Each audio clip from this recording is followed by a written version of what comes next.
कहानियां आसपास की, जीने के एहसास की।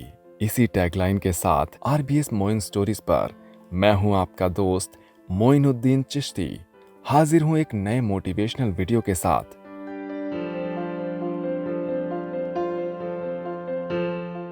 मैं अयोध्या प्रसाद गौड़ वेदांता लिमिटेड की एक मल्टीनेशनल कंपनी में जनरल मैनेजर के पद पर कार्यरत हूँ।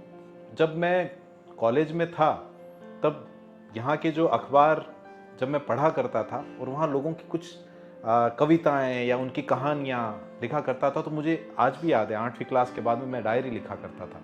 और डायरी की एक पन्नों के बीच में एक कतरन मैंने सहेज के रख रखी थी, जहाँ पर मैंने मैं उनका नाम नहीं जानता, एक बड़े लोकल एक प्रसिद्ध लेखक थे, उनकी कविता की कटिंग मैंने चिपका के और उसमें नीचे लिख रखा था कि काश एक दिन मैं भी इस तरीके से अपना नाम किसी अखबार में छपवा पाऊं। एक पत्रकार के रूप में दैनिक भास्कर में मैं चीफ रिपोर्टर रहा।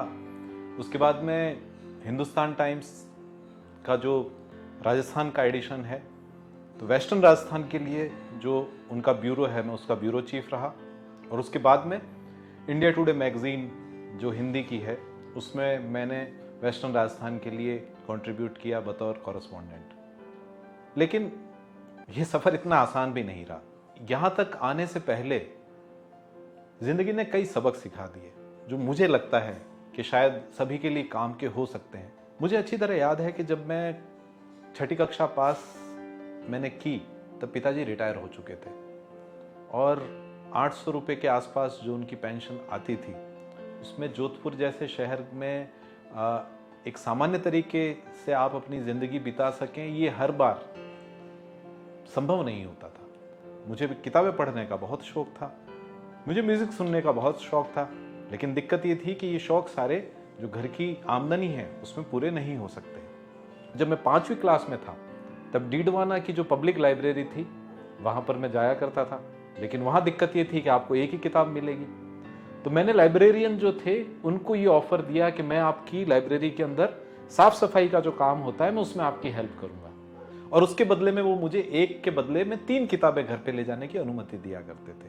रद्दी बेचकर या ट्यूशन पढ़ाकर जो मैंने पैसा बचाया, उससे मैंने एक खुद की लाइब्रेरी खड़ी कर ली। लगभग 1000 के आसपास किताबें मैंने जुटाई उस लाइब्रेरी के अंदर। जब मैं बड़ा हुआ, जब ये समय आया कि मुझे तय करना था कि मुझे अपना करियर कहाँ आगे बढ़ाना है, तब मुझे बताया गया कि बेटा तुम्हें इंजीनियर बनना है। कारण क्योंकि तुम्हारी जो बड़ी बहन है उसने साइंस बायोलॉजी ली है, तुम बायोलॉजी नहीं लेना चाहते हो, तो तुम्हें 2 ही ऑप्शन है कि या तो तुम डॉक्टर बनो या इंजीनियर।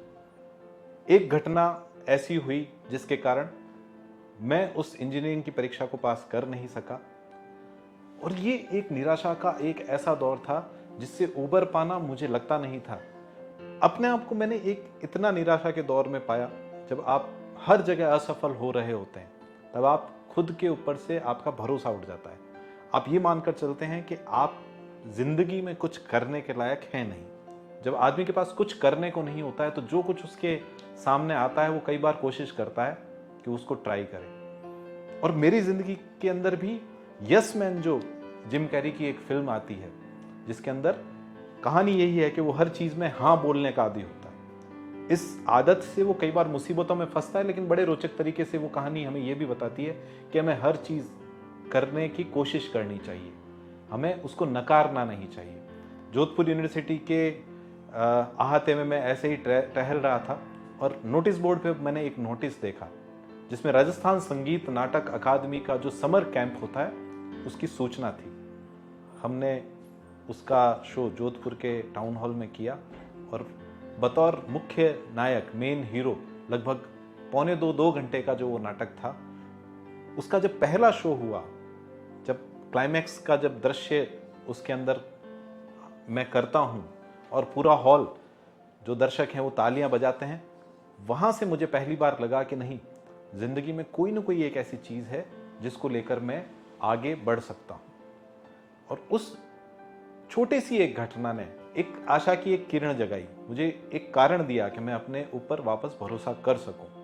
सबसे पहला जो मेरा जॉब था, जोधपुर से एक अखबार निकलता है चील, मैंने वहाँ पर जाना शुरू किया, मैंने वहाँ बैठना शुरू किया।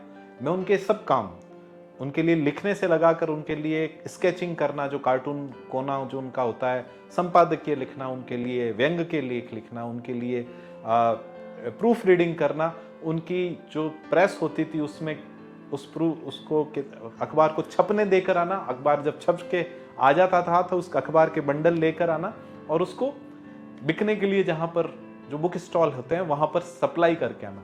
तो मैं एक तरीके से उनके लिए ऑल इन वन टाइप की भूमिका मैंने करनी शुरू की। और पहली जो मेरी नौकरी थी दैनिक भास्कर में, जो उस छोटे से अखबार के संपादक डॉक्टर महेंद्र पटवा थे, उनके कहने पर मुझे वो पहला जॉब मिला।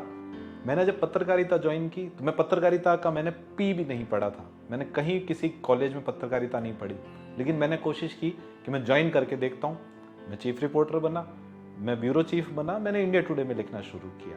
उसके बाद में जब मैंने मल्टीनेशनल कंपनी से मेरे पास ऑफर आया, मुझे पब्लिक रिलेशन का भी कुछ अता पता नहीं था, लेकिन डेविड निस्बेट जो बीबीसी के कॉरेस्पॉन्डेंट और बाद में हमारे केन के मीडिया हेड थे, उन्होंने भी मुझे यही कहा कि यू शुड ट्राई, तुम्हें ट्राई करना चाहिए। और 2005 से मैंने ज्वाइन किया और आज मैं जनरल मैनेजर हूँ। तो सूत्र इतना सा है, कोशिश करना चाहिए, कोशिश करने से पहले हार नहीं माननी चाहिए। ज़्यादा से ज़्यादा इतना होगा, आप असफल होंगे तो भी बहुत प्यारा सबक मिलेगा जो आपकी अगली कोशिशों में काम आएगा। जब जिंदगी आपको मौके दे रही हो तब कोशिश जरूर कीजिए, उसमें पीछे मत हटिए। आपको हमारी कहानी कैसी लगी हमें कमेंट करके ज़रूर बताएं। और यदि आप पहली बार हमारे चैनल पर आएँ तो चैनल को सब्सक्राइब करें। हम आपके लिए ऐसी ही मोटिवेशनल कहानियाँ लेकर आते रहते हैं।